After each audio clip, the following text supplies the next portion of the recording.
네, 반갑습니다. 함께 인사하시겠습니다. 잘 오셨습니다. 잘 오셨습니다. 네, 오늘 한 번 더 인사합니다. 우리 옆에 있는 우리 가족들, 우리 형제 자매들 함께 손을 잡아주시면서 주의 사랑으로 사랑합니다. 주의 사랑으로 사랑합니다. 주의 사랑으로 사랑합니다. 주의 사랑으로 우리는 주 안에 한 사랑합니다. 가족입니다. 그래서 우리는 함께 갑니다. 주님이 우리의 손을 붙잡아 주시고 우리의 손을 붙잡고 함께 가십니다. 오늘도 전심으로 주님 앞에 예배하며 나갑시다. 나는 하나님을 예배하니 예배자입니다. 내가 서 있는 곳 어디서나 하나님을 예배합니다. 내 영혼 거룩한 은혜를 향하여 내 마음 완전한 하나님 향하여 이곳에서 바로 이 시간 하나님을 예배합니다. 우리 한 번 더 찬양합니다. 나는 하나님을 예배하는 나는 하나님을 예배하는 예배자입니다. 내가 서 있는 곳 어디서나 하나님을 예배합니다. 내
가득히 넘쳐날 거야.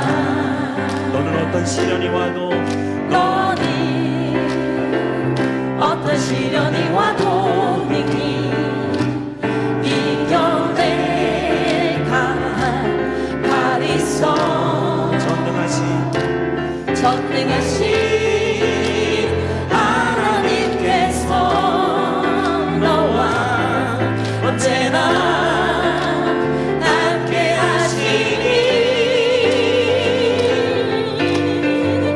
너는 하나님의 사랑, 아름다운 하나님의 사랑. 나는 널 위해 기도하며 내 길을 축복할 거야. 너는 하나님의 선물, 사랑스러운 하나님의 열매, 주의 품에 꽃 피운 나무가 되어줘. 한 번 더. 너는 담장 너머로 뻗은 나무, 같이 예쁜 열매처럼 하나님의 귀한 축복이 삶에 가득히 넘쳐날 거야. 너는 어떤 시련이 와도 능히 이겨낼 강한 팔 있어. 전능하신 하나님께서 너와 언제나 함께 하시니 너는 하나님의 사랑, 아름다운 하나님의 사랑. 나는 널 위해 기도하며 내 길을 축복할 거야. 너는 하나님의 선물, 사랑스러운 하나님의 열매, 주의 품에 꽃 피운 나무가 되어줘. 사랑해요. 사랑해요.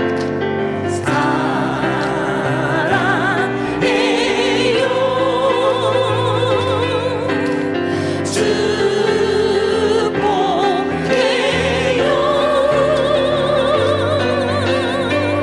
당신의 마음에 우리의 사랑을 드려요. 아주 먼 옛날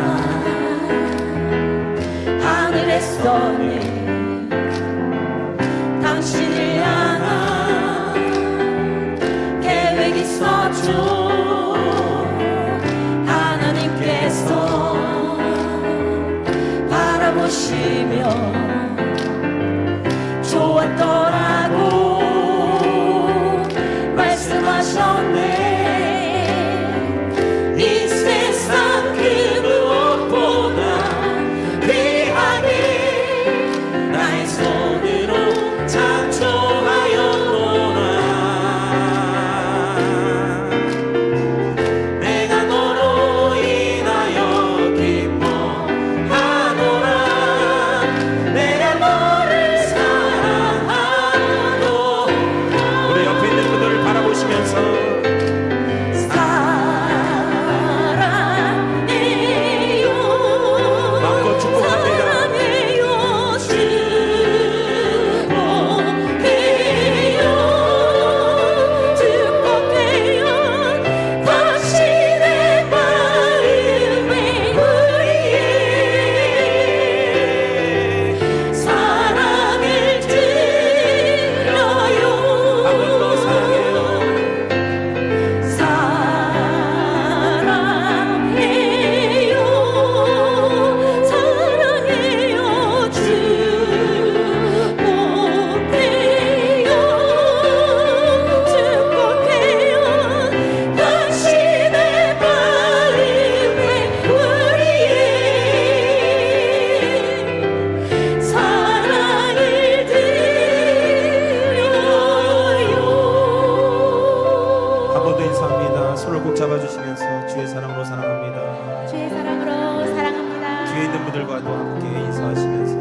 하나님이 이곳에 여기에 함께 하십니다.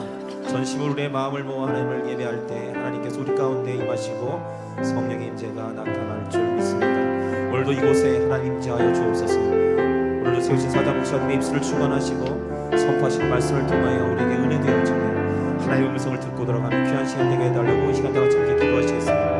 아버지 하나님 감사합니다. 오늘도 여기에 모인 모든 주님 사랑의 마음으로 하나가 되어 주님을 지키고 전심으로 하나 되어 주님을 예배할 때 하나님께서 이곳에 함께해 주시고 기쁨으로 예배할 때 주님 이 시간 분명하시는 예배가 될 수 있도록 도와주시고 세우신 사자 목사님 입술을 축원하여 주시며 선포되는 말씀을 통하여 많은 은혜를 귀한 시간을 주시고 하나님의 음성을 듣고 돌아가는 시간 될 수 있도록 함께 인도해 주시옵소서.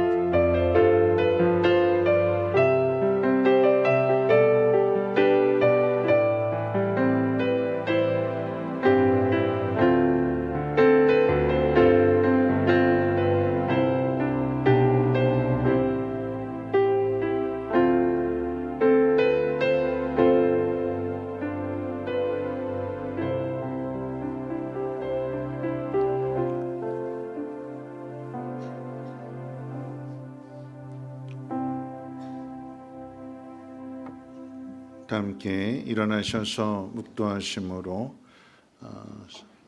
명절 주일, 설 명절 주일 세대 통합 예배 3부 예배를 하나님 앞에 드립니다.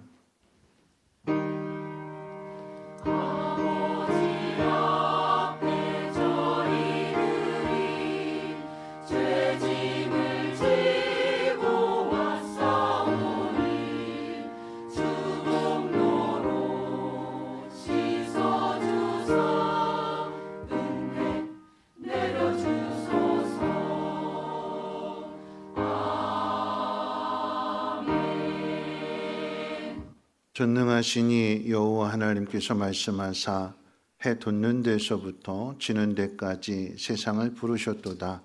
온전히 아름다운 시온에서 하나님이 빛을 비추셨도다. 아멘. 거룩하신 하나님, 오늘도 하나님 택하신 자녀들을 은혜 보좌 앞으로 인도해 주심을 감사합니다.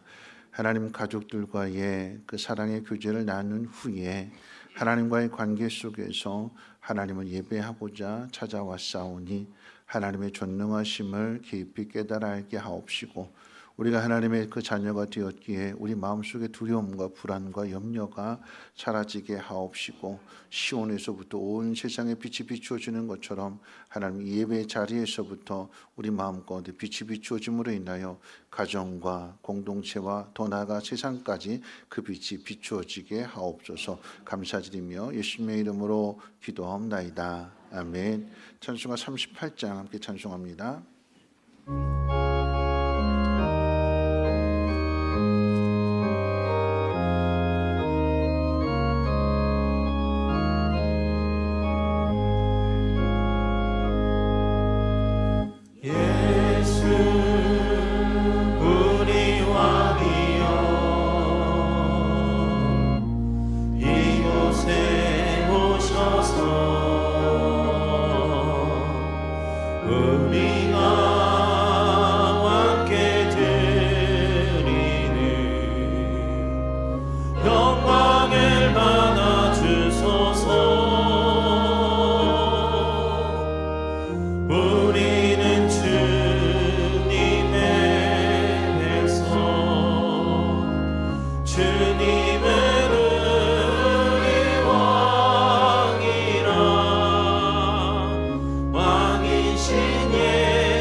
교동문은 4번입니다.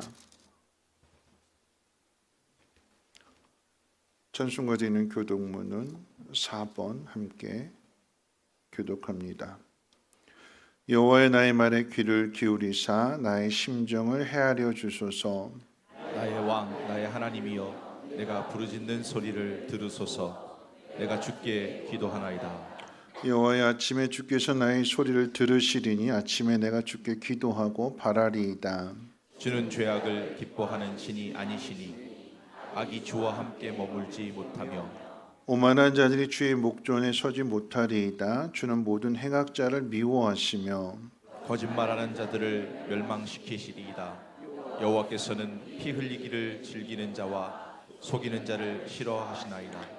오직 나는 주의 풍성한 사랑을 힘입어 주의 집에 들어가 주를 경외함으로 성전을 향하여 예배하리이다.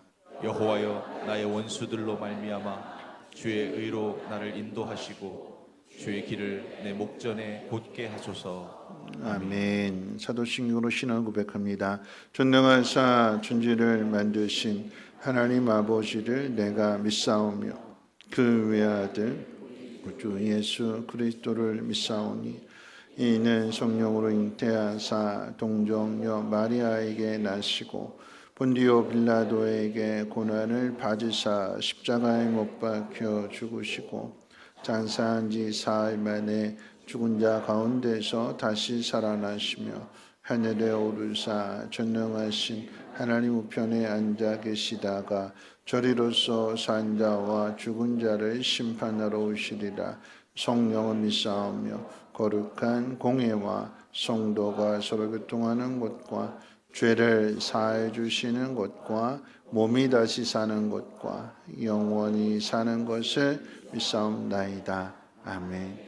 다 함께 앉으셔서 찬송가 220장 통일 찬송가로 278장 찬송 후에 최음남 장로님 기도해 주시겠습니다.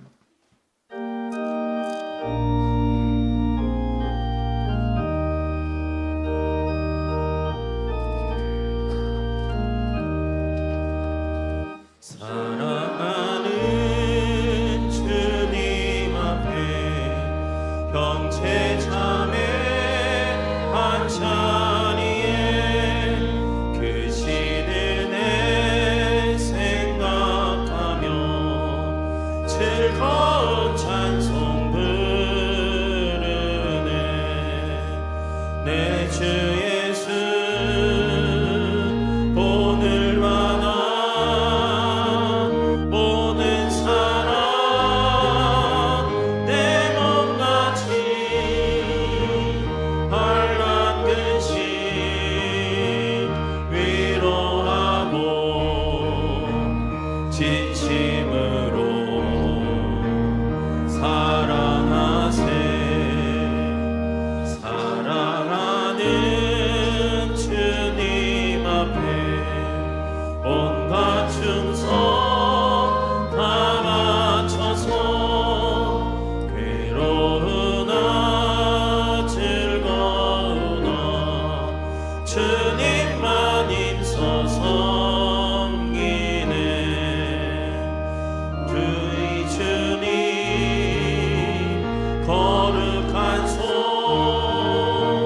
제자들의 발을 씻어 남 섬기는 종의 도를 몸소 행해 보이셨네. 사랑하는 주님 예수 같은 주로 섬기나니 한 피바다 한 몸이루 형제여 친구들이여 한 몸같이 친밀하고 마음으로 하나 되어 우리 주님 크신 뜻을 지성으로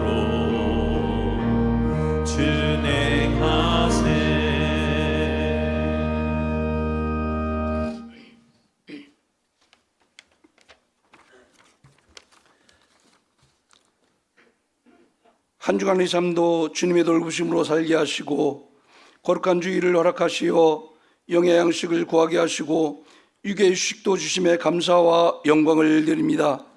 부족한 저희들을 이곳에 모아주시고 마음과 뜻과 정성을 다하여 예배할 수 있는 믿음의 공동체를 이루게 하시어 찬양하며 말씀으로 양육받게 하셨사오니 저희들 하나님의 자녀로 이 땅에서 구원의 기쁜 소식을 전파하는 자녀로 살아가기에 부족함 없도록 인도하여 주시옵소서. 거룩하신 하나님, 우리는 우리의 힘으로 주님 앞에 나갈 수 없사오니 주님 의지하여 이곳에 나온 주님의 성도들, 세상에서 얻은 상한 마음들, 실망되고 낙담되는 일들, 또한 실패한 것이 있다면 주님 어루만져 주시고 위로하여 주셔서 육신의 일을 이 시간 주님의 인도함과 만남으로 벗어버리게 하시고 이 귀한 예배를 통하여 저희함을 갖고 돌아갈 수 있도록 역사하여 주시옵소서. 거룩하신 하나님, 이 나라 이 민족을 불쌍히 여겨 주시옵소서. 황무지였던 이 땅에 귀한 선교사들을 보내주셔서 그들의 헌신으로 우리는 새 생명을 얻었는데 이제 우리의 교만으로 그들의 헌신을 멀리하며 한국의 교회들이 무너져가고 있습니다. 저희들 참여하게 하여 주시고 다시금 처음으로 회복할 수 있는 믿음도 기도도 열정도 갖게 하여 주시옵소서.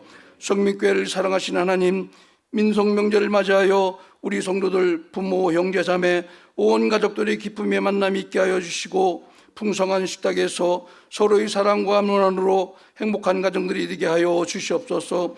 또한 힘들고 어려움을 당한 가족과 함께하지 못하는 성도와 이웃이 있다면 함께 은혜를 나눌 수 있는 넉넉함도 보살핌도 있게 하여 주시옵소서. 멀리 고향으로 가는 발걸음도 선한 사람들 선한 일 만나게 하여 주시고 안전케 인도하여 주시옵소서. 또한 사고로 육신의 연약함으로 병실에 있는 우리 환우들 하나님의 손길이 임하게 하여 주시고 속히 뒤우져서 함께 예배하며 웃을 수 있는 은혜도 허락하여 주시옵소서. 이 시간 목사님 말씀 선포하실 때에 영육간의 강건함과 성령 충만함을 주시고 살아계신 하나님의 말씀이 공급할 때마다 갈급한 심령이 해갈디며 궁핍함이 부유함으로 얽매임이 자유함으로 인도되는 귀한 말씀 선포되게 하여 주시옵소서. 각 처소에서 예배를 위한 봉사의 손길들 찬양으로 영광 드리는 찬양대 위에 하나님의 복으로 충만케 하여 주시옵소서. 보배롭고 존귀하신 예수님의 이름으로 기도하옵나이다. 아멘.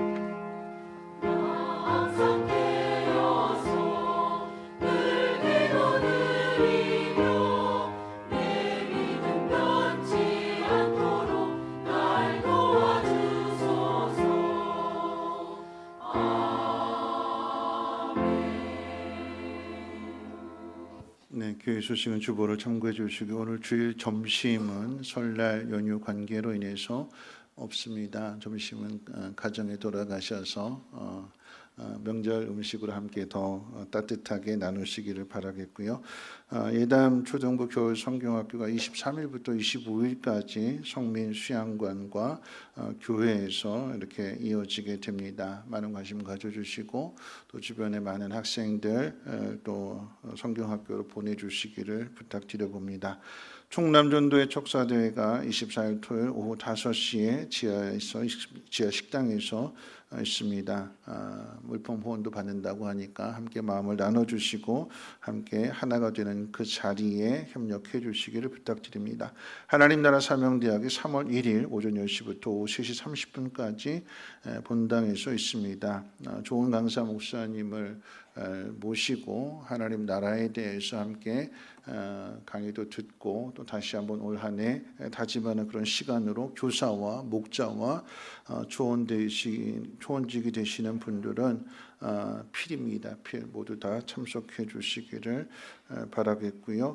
항상 짝수달 둘째 주에 하던 재직회는 오늘 명절 관계로 인해서 다음 주로 연기됨을 알려드리고 한 가지 더 광고를 드리는 것은 주보에 나와 있지 않습니다만 오늘도 이제 장례가 난 가정이 있습니다.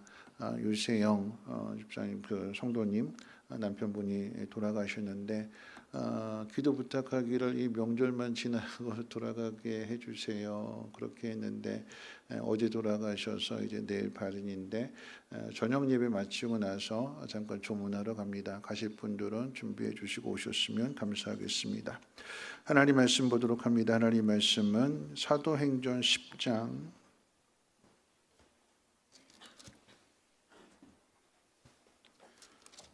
사도행전 10장 44절로 48절 말씀까지 신약성경 205페이지고요. 사도행전 10장 44절로 48절 말씀까지를 제가 봉독합니다. 베드로가 이 말을 할 때 성령이 말씀 듣는 모든 사람에게 내려오시니 베드로와 함께 온 할례 받은 신자들이 이방인들에게도 성령 부어 주심으로 말미암아 놀라니 이는 방언을 말하며 하나님 높임을 들음이로라. 이에 베드로가 이르되 이 사람들이 우리와 같이 성령을 받았으니 누가 능히 물로 세례 베풀음을 금하리요 하고 명하여 예수 그리스도의 이름으로 세례를 베풀라 하니라. 그들이 베드로에게 며칠 더 머물기를 청하니라. 아멘. 임마누엘 찬양대 찬양 읽겠습니다.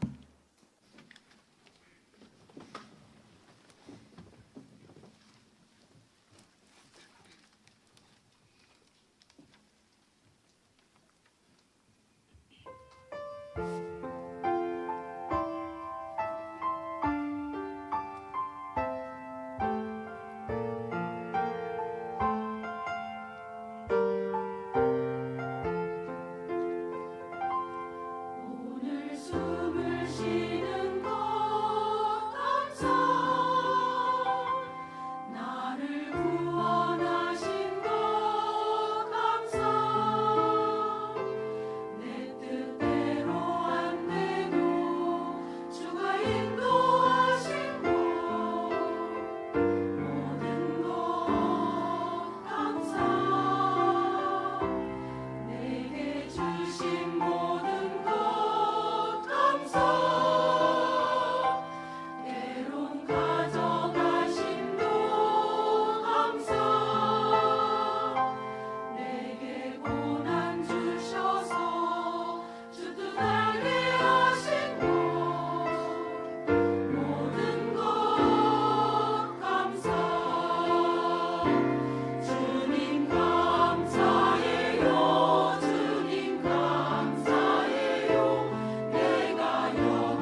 기도합니다.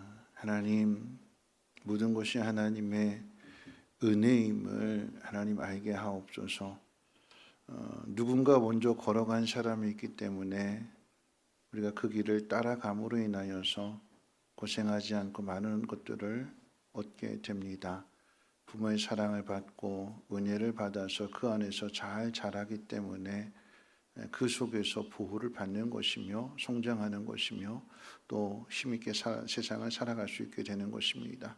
이 모든 것 위에 하나님 계심을 깨닫게 하옵시고, 그래서 어떤 길을 걸어갈지라도 두려워하지 않게 하시고 염려하지 않게 하옵시고, 믿음으로 힘차게 그 길을 걸어갈 때에 도와주시는, 함께 하시는 그 놀라운 은혜를 경험하게 하옵소서. 하나님 위에 우리 쓰여지는 곳에도 하나님 복 주셔서 그와 같은 사랑을 깨닫지 못하는 사람들에게 잘 흘러가게 하옵시고, 저들도 도움을 얻어서 하나님의 사랑을 깨닫고 하나님께로 돌아오게 도와주시옵소서. 오늘 하나님 말씀을 듣고자 합니다. 어떻게 살아가야 될 것인지, 또 하나님 원하시는 것이 무엇인지를 깨닫는 시간 되게 하옵시고, 힘있게 살아가서 하나님의 뜻을 이루며 하나님의 영광을 나타낼 수 있도록 역사해 주시옵소서. 감사드리며 예수님의 이름으로 기도합나이다. 아멘. 네, 명절들 잘 보내셨는지요? 네, 우리 옆에 있는 분하고 함께 인사 나누실 때 이렇게 인사하겠습니다. 올해도 하나님 복 많이 받으시고 건강하고 멋진 사람 되세요 하고 인사하겠습니다. 올해도 하나님 복 많이 받으시고 건강하고 멋진 사람 되세요. 자, 이제는 옆 사람은 인사하셨다면 한 번 더 이제는 앞뒤로 인사하겠습니다. 이렇게 인사하겠습니다. 당신은 하나님의 사랑받는 자녀입니다 하고 인사하겠습니다. 네, 당신은 하나님의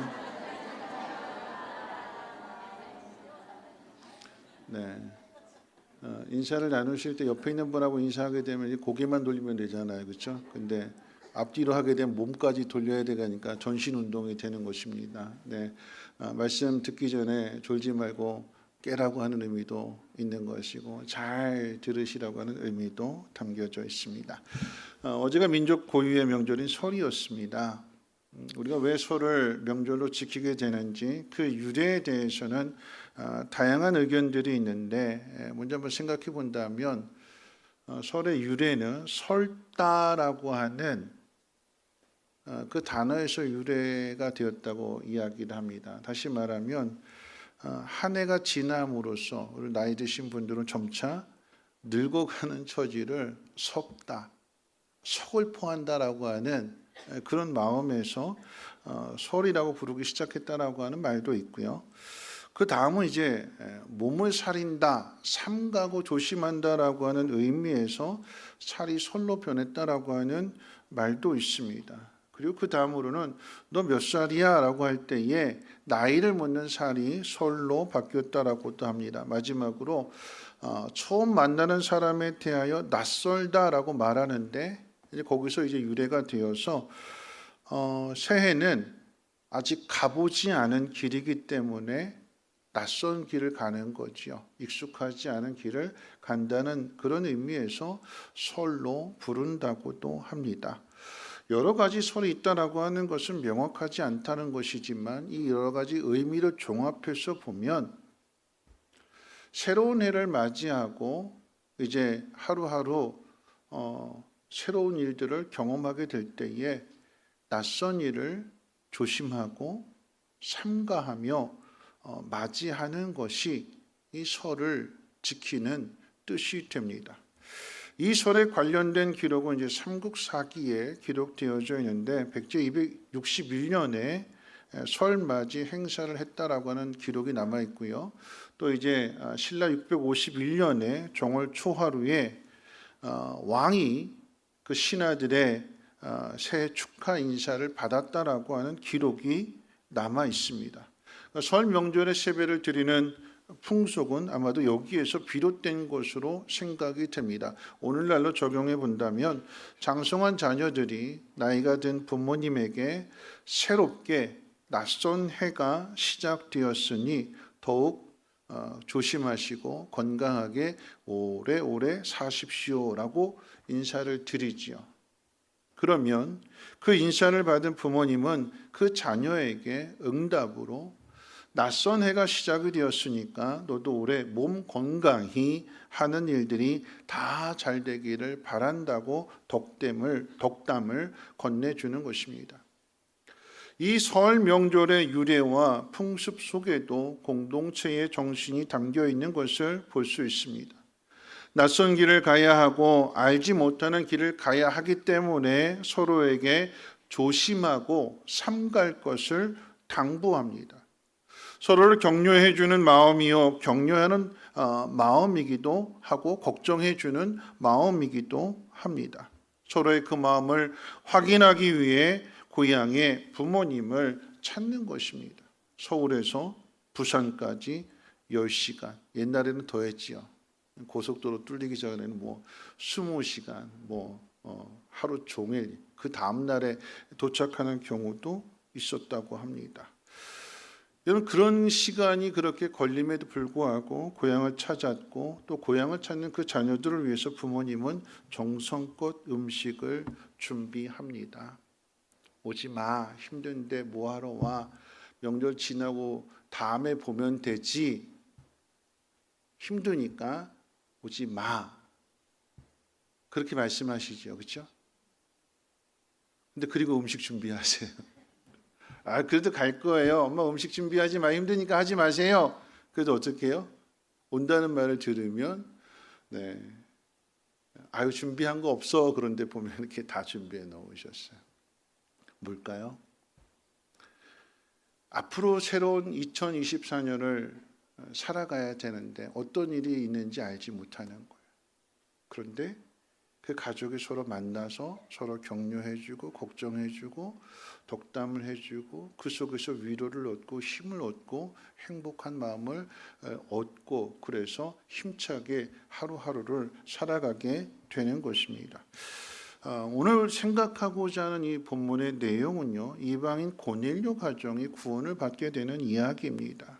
구원은 유대인들에게만 주어지는 선물인 줄 알았고 하나님은 이스라엘만을 사랑하시는 하나님이신 줄 알았는데 하나님의 사랑이 유대인을 넘어서 이방인에게까지 확대된다는 사실을 가르쳐주는 놀라운 사건입니다. 가족의 범위가 유대인을 넘어서 이방인도 가족이 된다는 이 사실은 유대인들을 놀라게 했지만 그런데 성경은 구약 시대부터 이방인들도 구원을 하시고 하나님의 자녀 삼으신다는 사실을 계속해서 증거해 왔습니다. 여리고성의 라합은 가나안 여인이었는데 예수님의 족보에 오르게 되었고 룻이라고 하는 여인은 모압 여인이었는데 이스라엘 사람이 아니거든요. 그런데 이스라엘 안으로 들어와서 보아스와 결혼함으로 인하여서 또한 예수님의 족보에 오르게 됩니다. 이스라엘 바깥에 있었던 사람들이었는데 이스라엘 안으로 들어오게 되었고 가족이 된 것입니다. 오늘 본문의 고넬료도 유대인이 아닌 로마인이었는데 그리스도인이 되었습니다. 오늘 구원을 받게 되는 이 고넬료 가정의 이야기를 통해서 가족 공동체 안에 있어야 할 세 가지를 함께 생각해 보겠습니다. 가족 공동체 안에 있어야 될 그 세 가지 중에 첫 번째로서 하나는 은혜입니다. 은혜. 그럼 가족의 시작은 사랑으로부터 시작이 됩니다. 하나님은 아담을 먼저 만드신 후에 아담의 갈비뼈를 하나 취하여서 여자를 하와를 만드셨다고 그랬어요. 그리고 둘이 하나가 되게 하십니다. 이 갈비뼈로 지어진 여인이 남자에게 오게 될 때에 남자에게 빠져있던 이 갈비뼈가 하나 채워지는 거잖아요. 부족함이 채워지는 것이고 여자를 왜 만들었는가라고 할 때에 도와주라고, 남자를 도와주라고 만들었대요. 돕는 배필로 만들었습니다. 그 관계 속에서 서로 다투지 않고 서로 하나가 될 때에 그 안에 사랑을 통해서 그 자녀가 출생하게 되는 거죠. 그러면 두 사람이었던 가족의 구성원이 세 사람, 네 사람으로 점점 더 가족의 범위가 확대되는 것입니다. 그럼 가정은 그런 거예요. 그럼 가족의 시작이 아담과 하와 두 사람의 사랑으로 시작이 되었다면 이 가족이 만들어지기 전에 인간의 시작은 은혜로 시작을 합니다. 은혜. 두 사람이 만나서 결혼하게 되고 가정을 이루는 것은 사랑으로 시작이 되지만, 그런데 그 두 사람이 처음 출생하게 되는, 처음 태어나게 되는, 처음 만들어지게 되는 이 일의 시작은 은혜로 시작이 됩니다. 은혜로 시작이 된다라고 하는 것은요, 내 힘으로 내 스스로 태어나는 것이 아니라, 여러분, 사람들 누구도 예외 없이 자기 스스로 태어나지 않습니다. 하나님이 아담과 하와를 만드셨기 때문에 태어나는 것이고, 부모님의 사랑을 통해서 그 자녀가 태어나게 되는 거죠. 그렇게 태어난 아이가 스스로 아무것도 할 수 없는 미약한 존재였는데, 이 부모와 자녀의 관계 속에서 은혜를 받아서 성장하게 되는 것이고, 그래서 성장해서 사랑하는 사람을 만나게 되면 또 하나의 가정을 이루는 것이며, 그 자리까지 가게 되는 이 모든 것이 다 은혜입니다. 은혜를 받은 사람으로 출발을 해서 그 은혜를 받고 성장한 다음에는 은혜를 베푸는 부모로 살아가게 되는 것. 이것이 인생에 담겨져 있는 하나님의 뜻이고 하나님의 섭리입니다. 은혜를 베푸는 사람이 된다라고 하는 것은 받은 은혜를 안다는 것입니다. 은혜를 알고 살아가는 사람이 하나님이 지으신 목적대로 살아가는 사람이기도 합니다. 다시 말하면 은혜를 알고 사는 사람이 사람다운 사람이라고 하는 뜻이지요. 그럼 사람이 왜 행복하지 못할까요? 이 은혜를 알고 그 은혜에서 잘 자라서 은혜를 보답하는 사람으로 살아가면 행복한데, 근데 이게 죄는 자꾸 이걸 깨트리는 거잖아요. 얼마 전에 이제 그 TV에서 이제 그런 모습을 봤어요. 뭐냐면 그런 프로가 있더라고요. TV에 예전에 잘 나왔던 사람들 그 근황이 요즘 어떤가, 어떻게 살아가고 있는가라고 하는 것을 이제 취재하는 그런 프로 가운데 있어서, 저도 옛날에 이제 사극을 볼 때 자주 봤던 분이에요. 근데 그분이 뭐 하나 하고 취재를 갔는데, 나는 자연이다에 나올 만한 그런 삶을 살고 있더라고요. 컨테이너 하나에, 시골 산에, 산자락에 컨테이너 하나에 그곳에 살면서 날이 밝으면 자루 하나 들고 산에 가서 약초 뜯고 그거 내다 팔고, 그리고는 이 사람이 매일같이 꼭 하는 일이 있는데 뭐냐면 냉장고에서 막걸리병 하나 꺼내가지고 어디로 가요.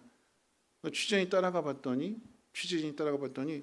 무덤 하나에다 이제 막걸리 이렇게 뿌려놓고 뭐라고 얘기했냐면, 엄마 나왔어 이러면서 이제 그 무덤하고 이야기를 해요. 엄마 나왔어 그러고. 왜 그러는 걸까요? 여러분, 이분이 한때는 정말 잘 나갔고, 그 잘 나가는 그 당시에 뭐 출연료 받는 돈 가지고 뭐 어머니께 집도 사드리고 뭐 이렇게 한때 잘 나갔어요. 근데 그렇게 잘 나가던 분이 지금의 모습은 아내와 딸들과도 단절한 채 그렇게 혼자서 외롭게 살아가는 모습이었어요. 왜 이렇게 되었는가? 계속해서 잘 나가니까 이제 사업도 확장하고, 그러다 보니까 계속해서 실패하고 그 과정 속에서 계속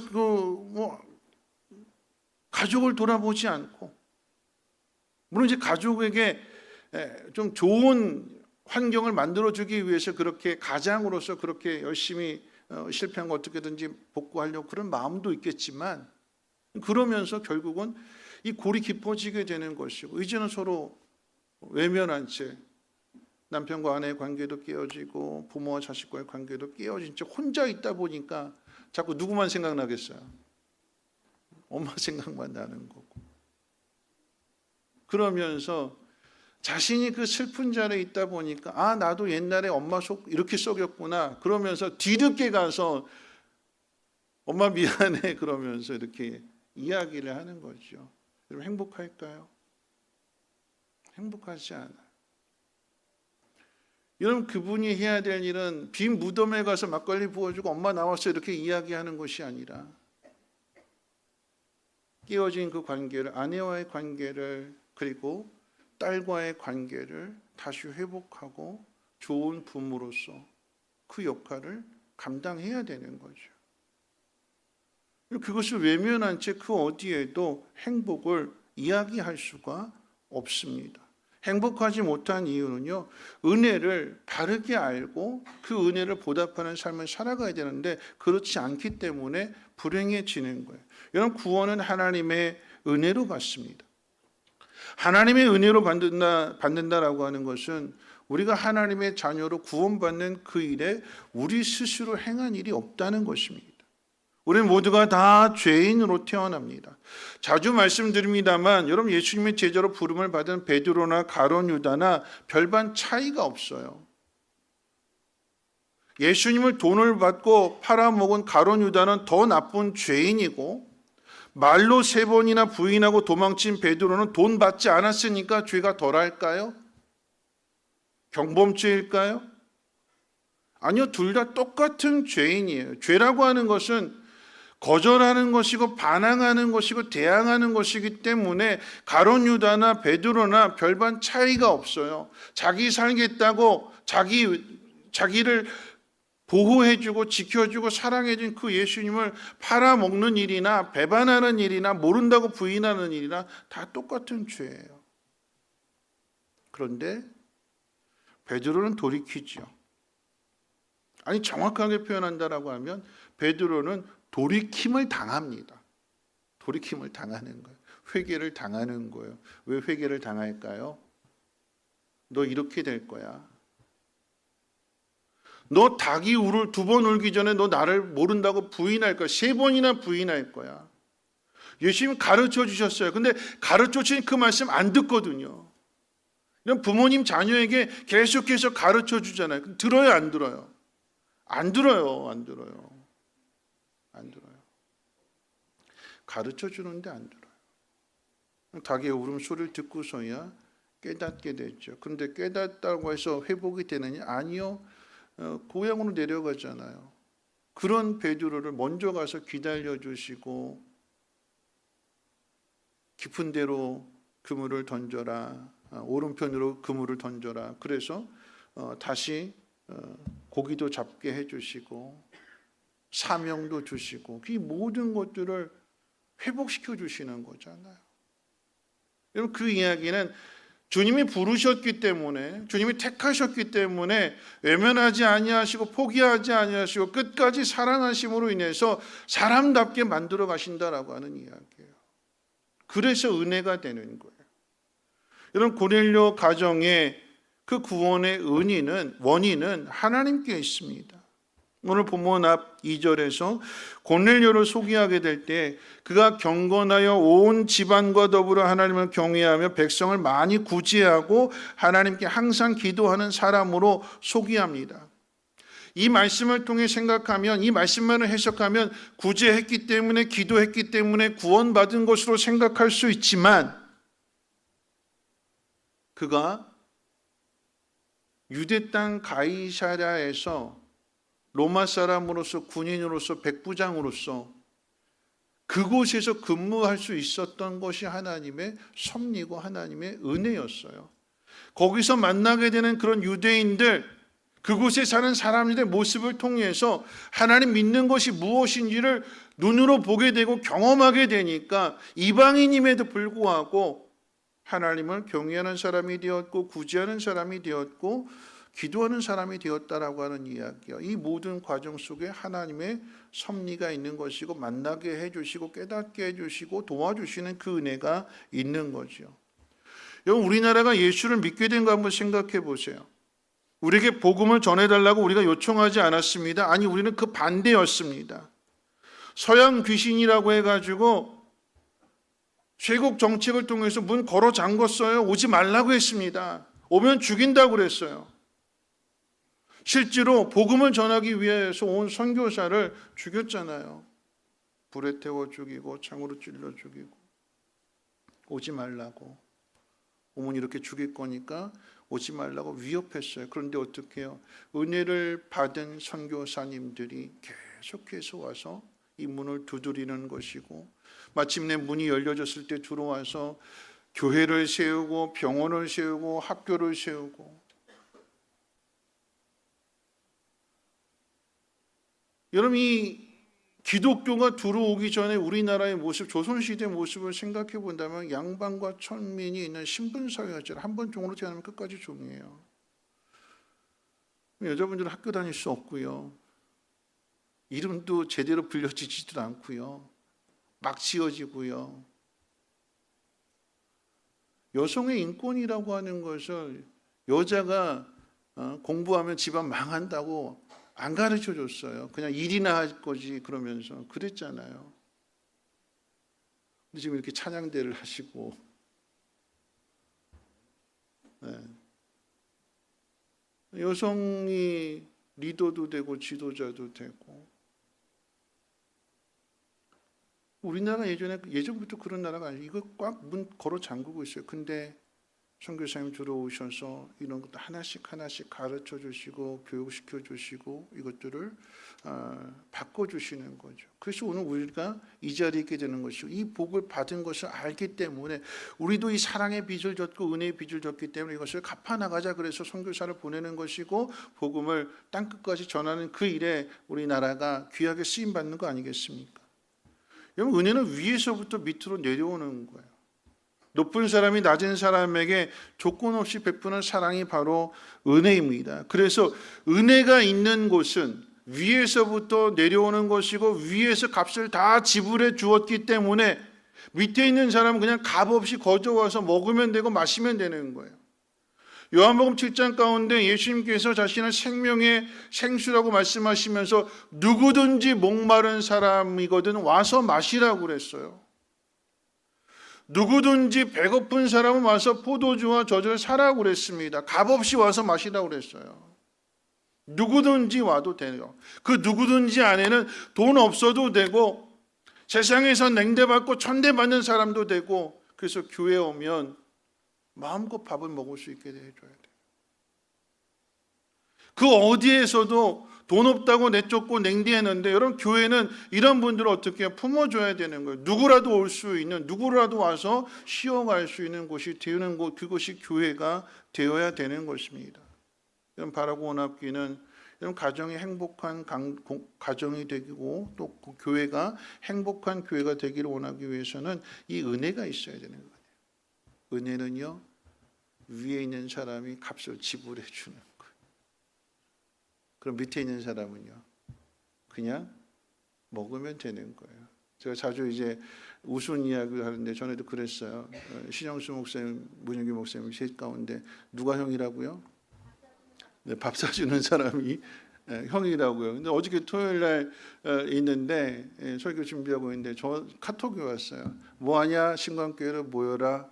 그랬더니 다 설교 주면 바쁜데 와. 갔어요. 갔더니 조그만 이렇게 샤인머스켓 박스 2개를 딱 준비해 놓고 명절 잘 보내라고 이제 신영수 목사님 주더라고요. 그래서 제가 감사한 마음으로 받고 이렇게 인사했습니다. 형 고마워 그랬어요. 형이니까 동생에게 그 마음을 베풀어 주는 거예요. 전 동생이니까 그냥 값없이 그냥 가서 그냥 받아오기만 하면 되는 거였어요. 그럼 가정에, 그럼 자녀들이 그렇잖아요. 자녀들이 때로는 속썩이고 때로는 원하는 대로 되지 않고, 예를 들어서 자녀가 시험 망쳤어요. 그러면 자녀는 내가 시험 망쳤네, 시험 잘못 봤네, 난 자격도 없어, 난 죽어야 돼, 그러고 세상으로 갈까요? 아니잖아요. 집에 오면 부모님 어떻게 될까요? 너 시험 그렇게밖에 못 봤어, 막 그럴까요? 아니잖아요. 우리 교회 부모님들 다 그러시죠? 에휴, 시험 이거 한 번도 끝나지 않고 다음에 또 있잖아. 다음에 잘 보면 되지. 야, 밥 먹으러 가자. 야, 바람 쐬러 가자.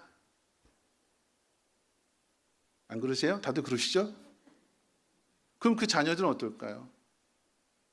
그 부모님 때문에 집에 들어오는 게 편한 거예요. 실패했어도 기죽지 않는 거예요. 다시 일어나면 되거든요. 오늘 못한 거 다음에 부모님께 효도하면 되거든요. 그래서 은혜가 있는 이 가정은요, 행복해요. 오늘 저와 여러분들의 가정이, 우리 성민교회가 그런 가정, 그런 교회가 되기를 주님의 이름으로 축원을 드립니다. 두 번째, 이 가정 공동체 안에 있어야 할 두 번째는 영적 부모가 있어요. 부모가 있어요. 부모.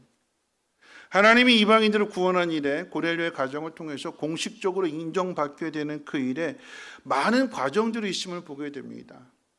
그 과정은요, 오늘 이 10장 안에 두 곳으로 나누어지게 되는데, 한 곳은 고넬료가 살고 있는 이 유대 안에 있는 이 가이사랴라고 하는 이 지역, 고넬료의 집에 고넬료가 기도를 하는 가운데 환상을 봐요. 어떤 환상이냐면, 요바에 가면 베드로라고 하는 사람이 있는데 그 사람을 너희 집으로 초대하라라고 하는 그 환상을 보게 돼. 기도하다가 그 환상을 봐요. 그리고 또 한편으로 요바에 있는 베드로에게도 환상이 보여지게 되는데, 베드로는 기도하다가 환상을 보게 된 것이 아니라 기도하러 왔다가 그때 마침 배가 고파가지고 음식을 먹기 위해서 준비를 하고 있는데 환상이 보여지게 되는데, 하늘로부터 큰 그릇 안에 성경 안에 먹어서는 안 될 부정한 짐승으로 분류가 된 그 짐승이 그 그릇 안에 담겨져 있는 그것이 이게 내려오는 걸 봐요. 그리고 하늘에서 뭐라고 이야기하냐면 받아 먹으라 그러거든요. 그랬더니 이 베드로가 이건 성경에서 금하고 있는 것인데 나는 먹을 수 없습니다 그래요. 그러니까 하늘에서 또 뭐라고 이야기하냐면, 하나님이 깨끗하다고 한 것을 네가 속되다고 하지 말지니라. 이 말씀을 3번이나 하나님 들려주십니다. 하나님이 깨끗하다고 한 것을 네가 속되다고 하지 말지니라. 하나님이 깨끗하다고 한 것을 네가 더러워서 못 먹겠다고 말하지 말지니라. 그리고 나서 또 뭘 말씀해 주시는가? 성령이 이렇게 이야기하십니다. 두 사람이 너를 찾아오게 될 건데 그 두 사람이 누구냐, 어디로 가느냐 묻지도 말고 따지지도 말고 의심하지도 말고 그들이 이끄는 대로 너는 따라갈지니라. 그래서 가게 된 곳이 고넬료의 집이었고, 왜 하나님이 이런 환상을 보게 하셨는가를 깨달은 후에 복음을 전하게 됩니다. 그래서 예수를 믿게 되었다라고 하는 거죠. 하나님을 경외하는 것으로만 끝나는 줄 알았는데 그 하나님의 사랑이 예수 그리스도를 통해서 나타났기 때문에 예수를 증거하게 되었을 때에 그 예수를 통해서 하나님의 그 위대한 그 놀라운 사랑을 고넬료가 깨닫게 됩니다. 여러분, 그런데 왜 베드로일까요? 왜 이래 많은 제자들을 제쳐두고 베드로를 통해서 하나님은 이 일을 행하시는 걸까요? 여러분, 그 이유, 가장 첫 번째 이유는 여러분, 베드로는 예수님의 부활의 증인이 되기 때문에 그럽니다. 예수님의 죽으심과 부활하심을 경험했어요. 그리고 또 한편으로는 왜 베드로인가를 생각해 본다면, 여러분, 베드로는 예수님을 3번이나 부인했어요. 가르쳐 주셨음에도 너 이런 사람이 될 거야, 너 이렇게 될 거야. 그러니까 시험에 들지 않고 깨어서 기도하고 있어야 돼. 가르쳐 주셨는데 안 들었어요.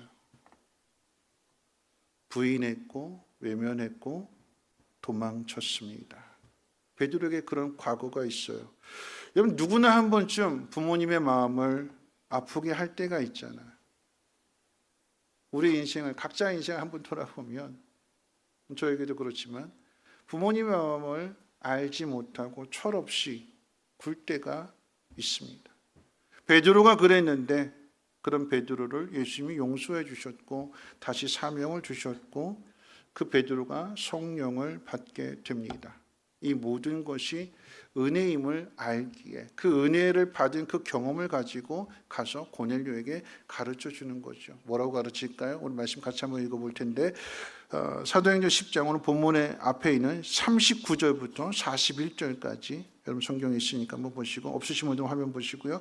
39절로 41절 같이 한번 읽어볼까요? 함께 읽겠습니다. 시작. 우리는 유대인의 땅과 예루살렘에서 그가 행하신 모든 일의 증인이라. 그들이 나무에 달아 죽였으나 하나님이 사흘 만에 다시 살리사 나타내시되 모든 백성에게 하신 것이 아니요 오직 미리 택하신 증인 곧 죽은 자 가운데서 부활하신 후 그를 모시고 음식을 먹은 우리에게 하신 것이라. 이런 베드로는 고넬료에게 증인이라고 하는 말을 썼습니다. 그리고 이 베드로가 부활의 증인이 되는 것은 예수님의 명령 때문임도 42절에서 밝히게 되는데, 우리 41절도 같이 한번 읽어볼까요? 42절입니다. 함께 읽겠습니다. 시작. 우리에게 명하사 백성에게 전도하되 하나님이 살아있는 자와 죽은 자의 재판장으로 정하신 자가 곧 이 사람인 것을 증언하게 하셨고. 이런 베드로에게 증인의 사명을 주신 것은 예수님이었고, 그 예수님을 보내신 분은 하나님이셨습니다. 다시 말하면 이 땅에 예수님을 보내시고 그리고 베드로를 부르셔서 베드로를 사도가 되게 하시고, 사도가 된 그 베드로를 고넬료에게 보내시는 거죠. 누가 이 모든 일들을 행하시는 걸까요? 하나님이십니다. 그럼 그런 의미에서 본다면 하나님이 예수님을 보내시고 하나님이 베드로를 보내시고 누구를 위해서요? 고넬료를 위해서. 무엇을 위해서? 구원을 위해서요.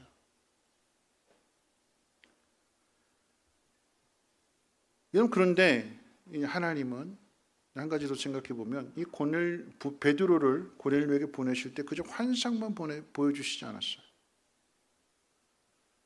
오늘 이 사도행전 10장 바로 앞에 있는 9장 마지막 부분은 왜 베드로가 요빠 있게 되는지를 설명해 주는 것인데, 원래 베드로는 루다에 있었습니다. 요빠 가까운 루다에. 그런데 이 요빠에 도르가 또는 다비다라고 하는 한 여인이 있었는데, 이 여인은 선행과 구제하는 일을 참 많이 했던 여인이었어요. 근데 이 여인이 죽게 됩니다. 그러니까 사람 너무나 슬퍼해요.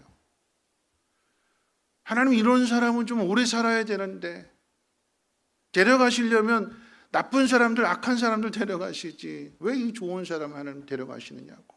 하나님, 이 사람 좀 살려달라고. 근데 마침 베드로가, 예수님의 제자인 베드로가 루다에 있다라고 하는 이야기를 듣고는 사람을 보내서 베드로를 초청해가지고 어떻게 좀 해보라고, 살릴 수 있으면 좀 살려달라고.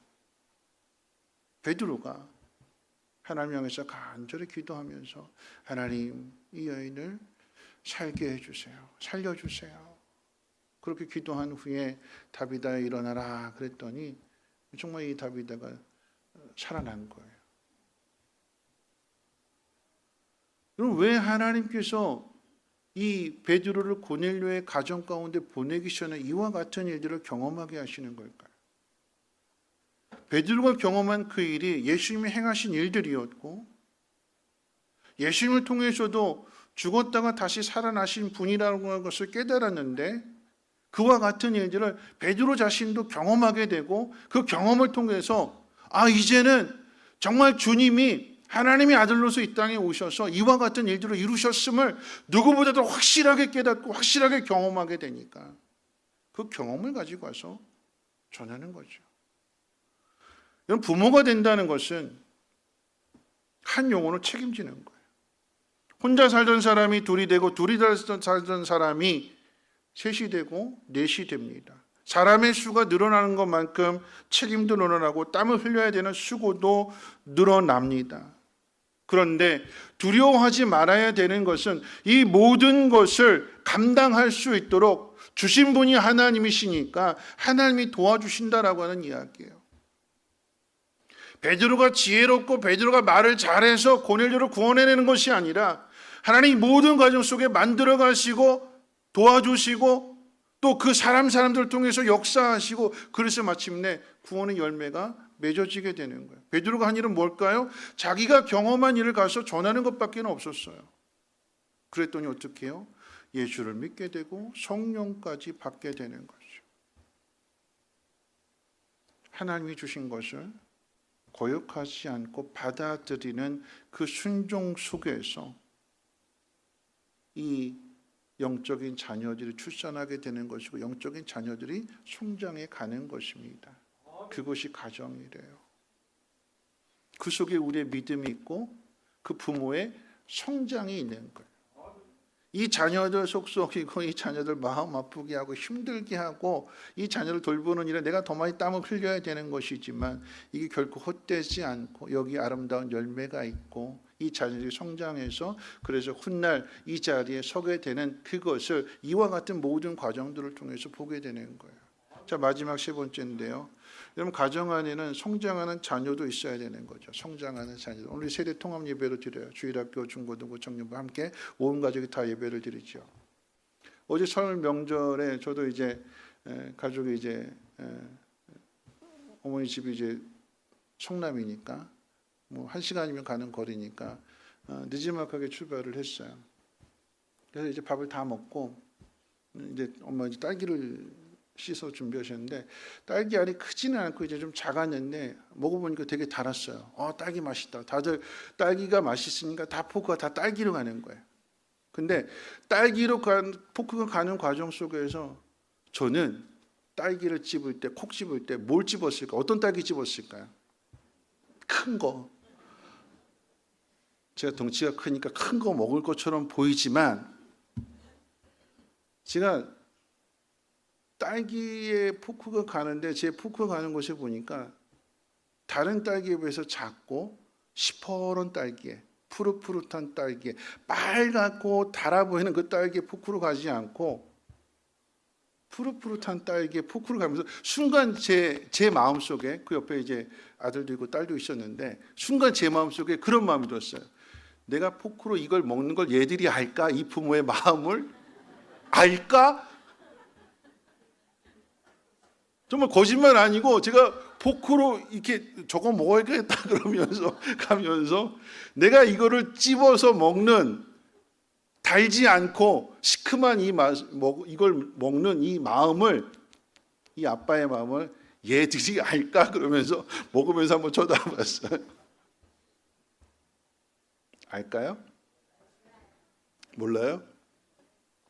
평생 모를까요? 나중에 알지요. 나중에 알죠. 언제 알아요? 자식 낳고 자식 키우는 부모가 되면 알지요.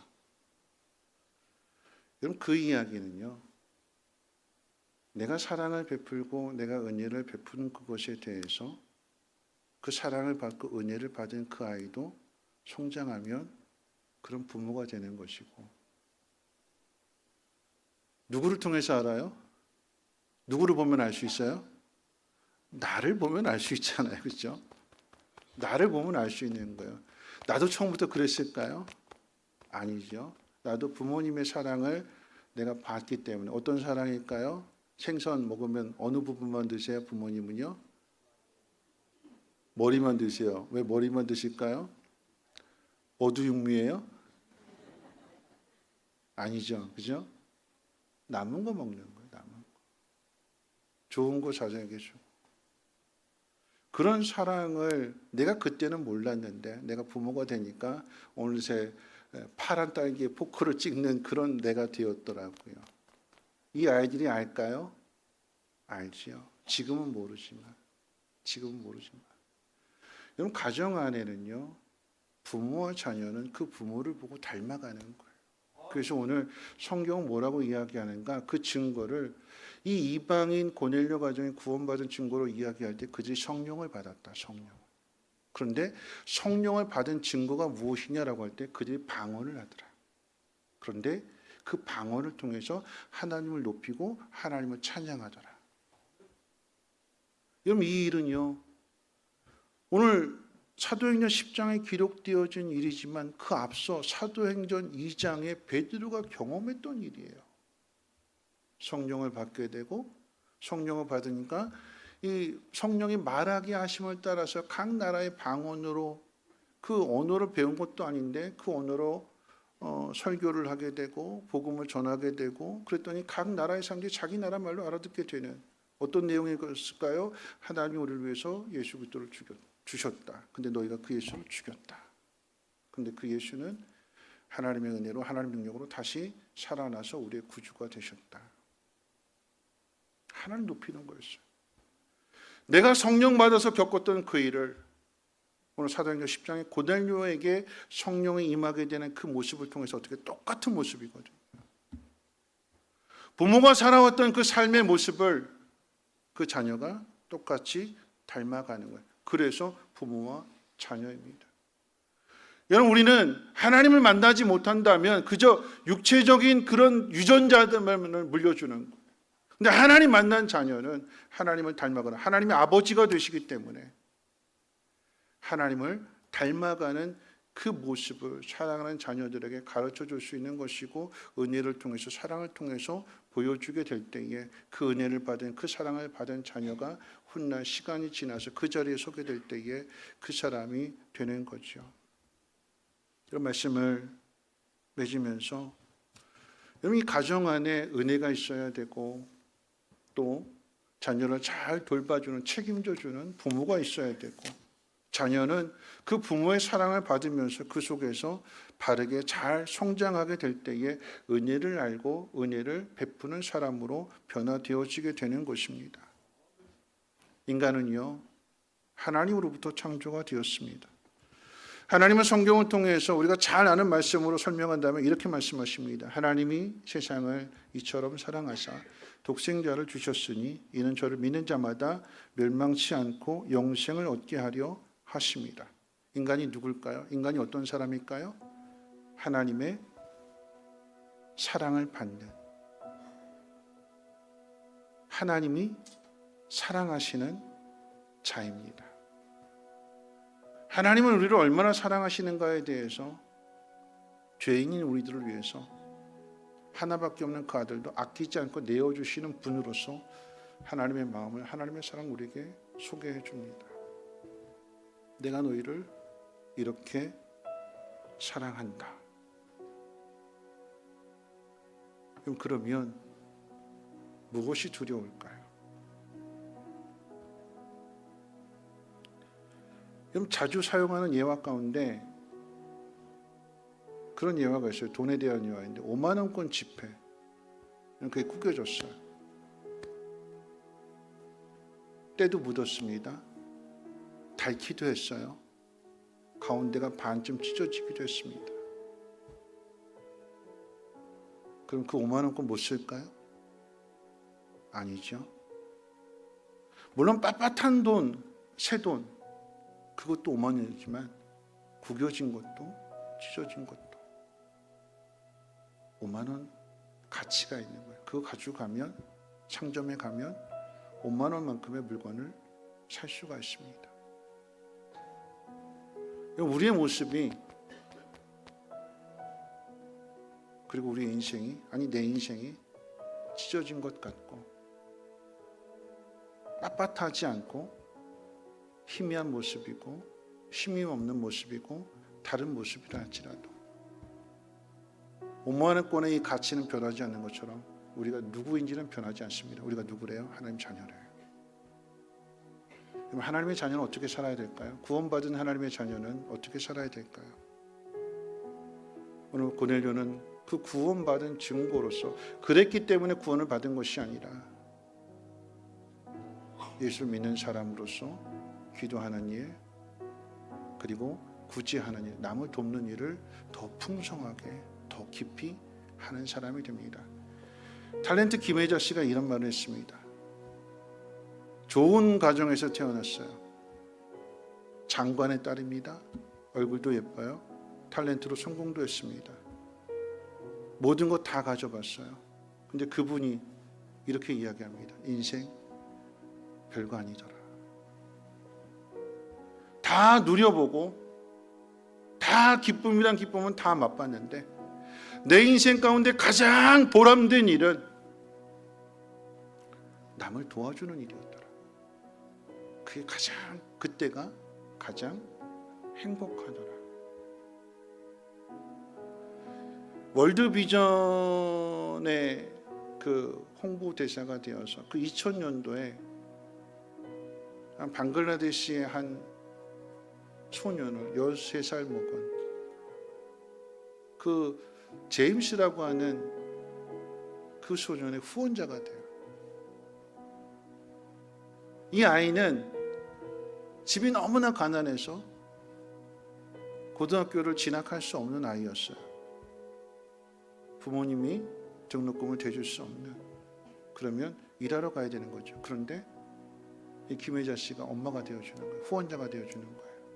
교육과 생활을 책임져 줍니다. 이 아이가 고등학교를 졸업하고 방글라데시 대학을 졸업하고 그리고 한국에 와서 대학원까지 졸업하고 어떤 일을 하는가 봤더니 코이카 방글라데시 거기서 이제 국제 담당 업무를 하게 되는 거고 그 다음에는 이제 영국의 기독교 단체인 한 단체에 들어가서 아시아 지역 담당을 하면서 50개 국가의 가난한 사람들에게 그 사랑을 나누어주고 베푸는 그 일을 하는 아이로 하는 사람으로 성장해 있었어요. 23년이 지나서 다시 취재했어요. 그러면서 그 모습을 보면서 김혜자 씨가 이렇게 이야기를 합니다. 여러분들 도와주세요. 돕는 아이들 중에 누가 어떻게 성장할지 몰라요. 도움을 받은 그 아이가 자기 나라로 돌아가서 더 어려운 사람들을 도와주고 자기 나라뿐만 아니라 이렇게 많은 나라들의 어린이들을 그리고 가난한 사람들을 돕는 사람으로 성장하는 거잖아요. 이 제임스라고 하는 아이가 사랑을 받았더니 그리고 그 사랑을 통해 자기 인생이 이렇게 놀라운 복을 받게 되니까 자신도 그와 같은 일을 하게 되는 것이고 이게 넓어지게 되는 거죠. 내 가족만이 아닌 이 은혜가 울타리를 넘어서 기독교를 통해서 교회를 통해서 세상까지 흘러가게 되는 하나님 우리를 그런 사람으로 부르셨대요.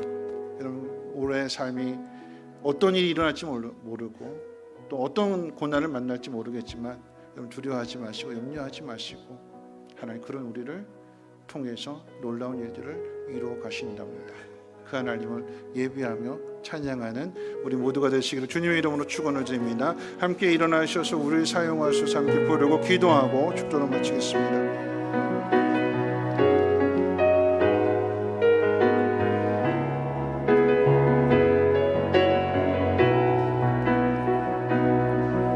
우리에게 소원이 하나인데 주님 다시 오실 그날까지 우리 가슴에 새긴 주의 십자가 사랑 나의 교회를 사랑케 하네. 주의 교회를 향한 우리 마음 희생과 포기와 가난과 고난 하물며 죽음 조차 우릴 막을 수 없네. 우리 교회는 이 땅의 희망 교회에게 예배 우리를 사용하소서. 진정한 은혜의 날 오늘 이 날로 우리 성령 안에 예배하니라. 성령 안에 예배하리라. 자유의 마음으로 사랑으로 사역하리라. 교회는 생명이니 교회에게 예배 우리를 사용하소서. 진정한 은혜의 날 오늘 이 날로 우리를 사용하소서.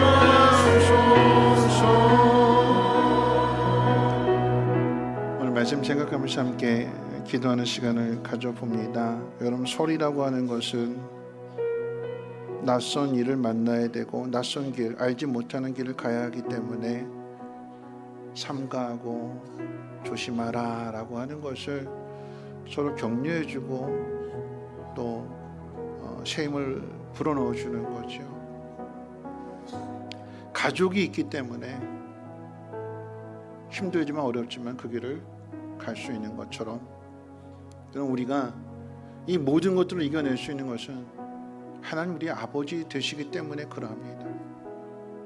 하나님 우리를 자녀 삼으셨기 때문에 그 어떤 상황 속에서도 포기하지 아니하시고 지켜주시고 보호해 주신데, 그 은혜를 알면, 그 사랑을 알면 두렵지 않습니다. 담대해집니다. 더 많은 일들을 감당하게 됩니다. 여러분, 세상은 성공한 사람, 힘 있는 사람, 능력 있는 사람을 부러워하지만 여러분, 기독교는요, 그러지 못한다 할지라도 더 큰 일을 감당할 수 있는 사람, 그래서 더 능력 있는 사람이 되는 것이 기독교의 힘입니다. 우리 가정 안에 은혜가 넘치게 하옵소서. 우리 가정 안에 좋은 부모가 되게 하시고 자녀들은 아름답게 잘 성장하여서 그 자리에 서게 해 주옵소서. 화목한 가정이 되게 하시고 그 어떤 어려움도 사랑으로 이겨내는 행복한 공동체가 되게 하시고, 우리 성민교회를 통해서도 하나님 주변의 많은 사람들에게 그 사랑을 전하는 믿음의 공동체가 되게 해달라고 함께 통성으로 하나님 앞에 기도합니다. 거룩하신 하나님 감사합니다. 오늘 하나님 말씀을 듣고 하나님 새로운 마음으로 다시 시작하고자 합니다.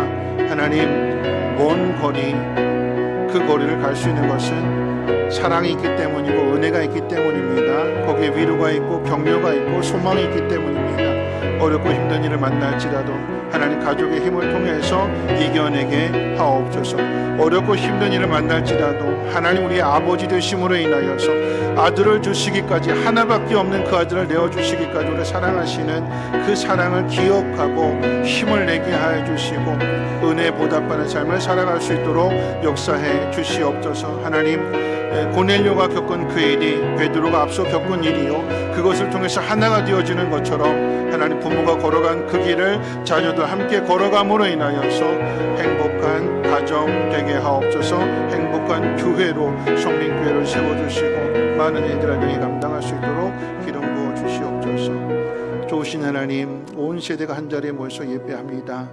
하나님, 예배하는 이 모습을 기억하여 주시고 오늘 주신 말씀처럼 가정 안에 한량없는 은혜가 넘쳐나게 하셔서 어떤 일을 만났을지라도 이 가정에, 이 교회에 와서 편히 쉬게 하시고 새 힘을 얻게 하시고 재충전하여서 힘차게 나아가게 될 때에 실패를 성공으로 바꾸게 하옵시고, 그래서 은혜를 보답하며 살아갈 수 있는 놀라운 역사가 나타나게 도와주시옵소서. 하나님, 우리 성민교회가 그런 교회가 되기를 소망하오니 은혜 받은 자가 넘쳐나게 하옵시고, 하나님, 그래서 저들도 잘 성장하여서 축복의 통로가 되게 하옵소서.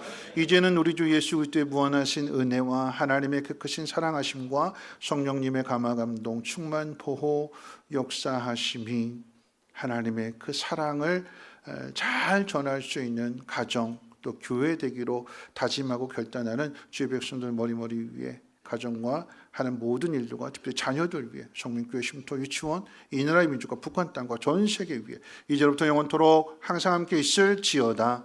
아멘.